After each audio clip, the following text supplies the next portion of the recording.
सबसे पहले हम लोग जानते हैं सेल साइकिल क्या है। सेल साइकिल जो वो सेल डिवीजन का एक पूरा प्रोसेस है, यानी सेल डिवीजन का जो प्रोसेस होगा पूरा, यानी सेल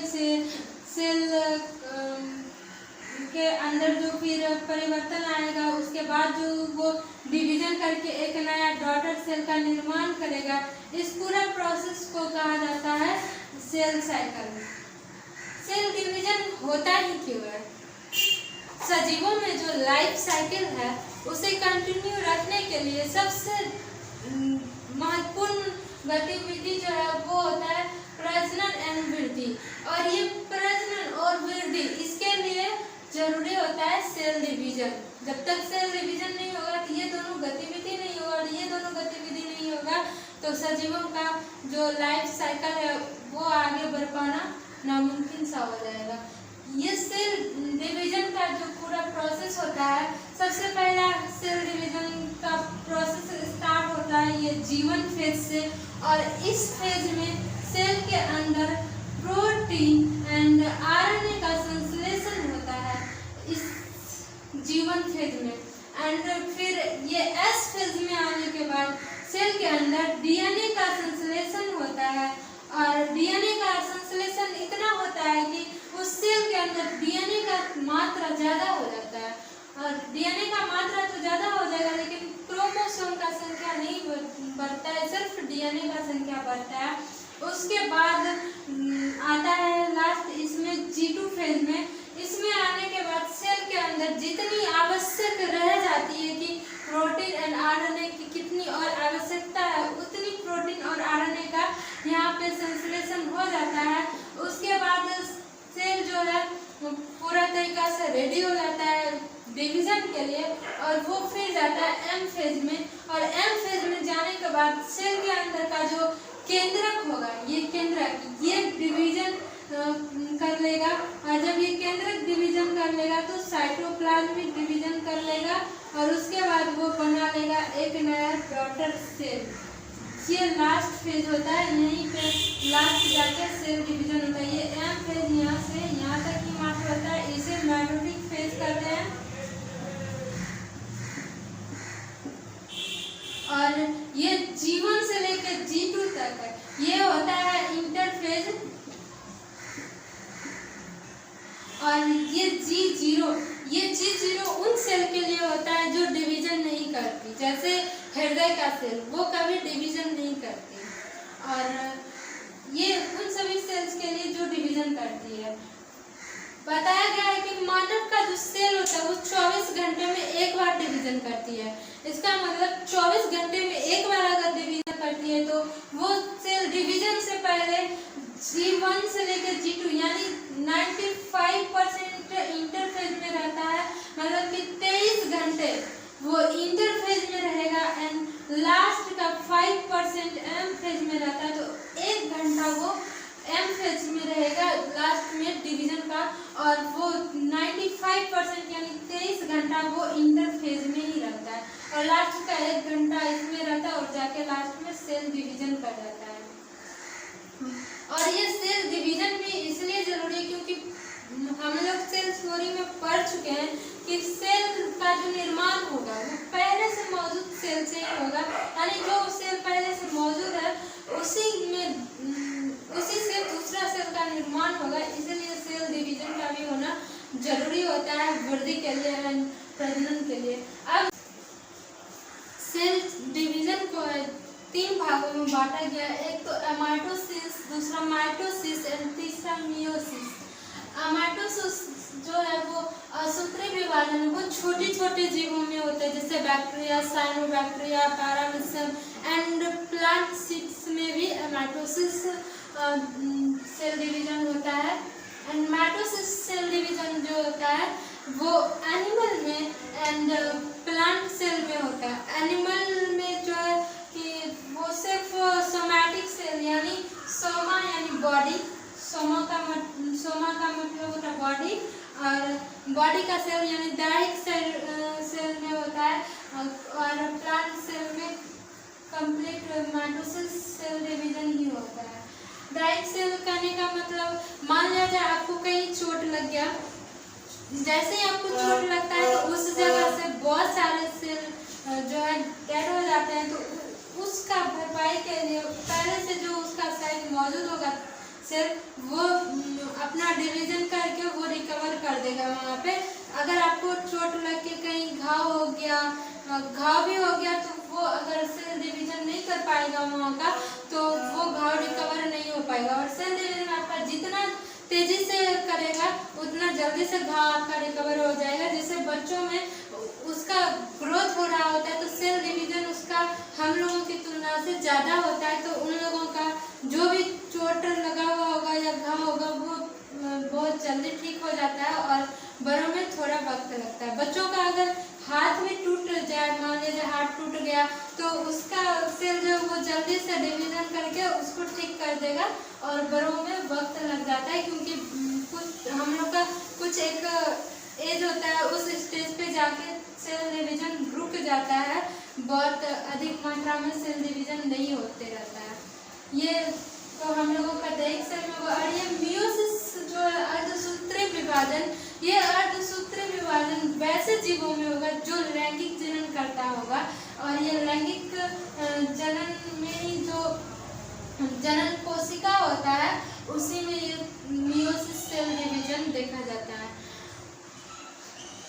अब देख लेते हैं कि माइटोसिस जो है एनिमल में वो किस तरीके से डिवीजन करेगा और प्लांट में किस तरीके से डिवीजन करेगा। एनिमल में हम लोगों ने सेल में पढ़ा था कि एनिमल का जो सेल होता है उसमें सेल मेम्ब्रेन नहीं पाया जाता, सेल मेम्ब्रेन पाया जाता है, सॉरी, सेल वॉल नहीं पाया जाता है। और जब सेल वॉल नहीं पाया जाता है तो इसका सेल डिवीजन होना बेहद आसान होता है। इसका जो ये सेल मेम्ब्रेन होगा वो कुछ इस तरीके से अंदर की ओर धंस जाता है। जब ये अंदर की ओर ऐसे धंस के केंद्रक तक पहुंच जाता है तो वो फाइनली केंद्रक जो होगा वो भी डिवीजन कर लेता है फिर, और उसके बाद जब केंद्रक डिवीजन हो जाएगा तो ये इसका सेल मेम्ब्रेन से जो है साइटोप्लाज्म का भी डिवीजन होगा, जिससे नए 2 डॉटर सेल का निर्माण हो जाएगा। और कुछ इस तरीके से जंतु सेल में डिवीजन होता है, बट प्लांट सेल में सेल वॉल पाया जाता है। जंतु सेल में सेल मेम्ब्रेन पाया जाता है जो कि लचीला होता है, सेल वॉल नहीं पाया जाता। और प्लांट सेल में सेल वॉल पाया जाता है और वो लचीला नहीं होता है, जिसके वजह से उसमें इस तरह धसाव करके नहीं होगा सेल डिवीजन, उसका प्लेट निर्माण द्वारा सेल डिवीजन होता है। मान लिया जाए ये कोई जंतु कोशिका है और ये उसका कोशिका का सेल वॉल है, ये सेल मेम्ब्रेन है, और उस कोशिका का मान लिया जाए ये केंद्रक है, तो उसमें जो सेल डिवीजन का प्रोसेस स्टार्ट होगा वो इस केंद्रक से ही होगा। केंद्रक से ही उसका जो है नया सेल वॉल का निर्माण होने स्टार्ट हो जाएगा, और वो धीरे धीरे दोनों ओर से ऐसे बाहर आने लगता है, और इस तरीके से वो प्लेट करके नया सेल का निर्माण कर पाता है, और वो प्लांट फिर ग्रोथ कर पाता है। मियोसिस यानी अर्धसूत्री विभाजन।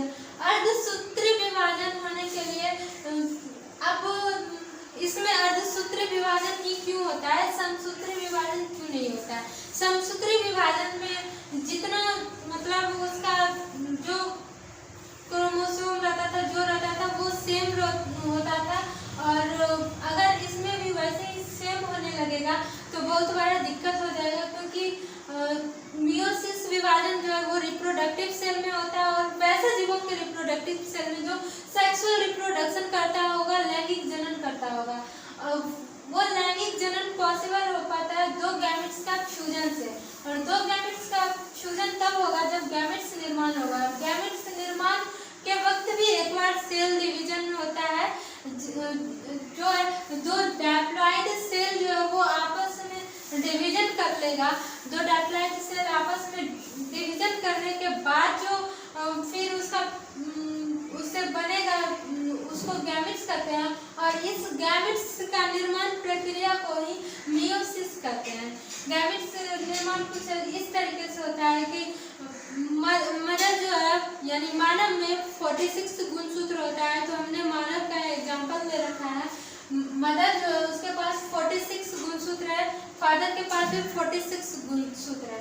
अब ये डायरेक्ट फ्यूजन कर लेगा तो बहुत ज़्यादा हो जाएगा, फिर उसका जो है जेनेटिक जितने भी चीज़ें होंगी वो सारी डिफरेंट हो जाएगी। और मियोसिस में वैसा नहीं होता है, जेनेटिक गुण जो होता है वो सेम ही रहता है।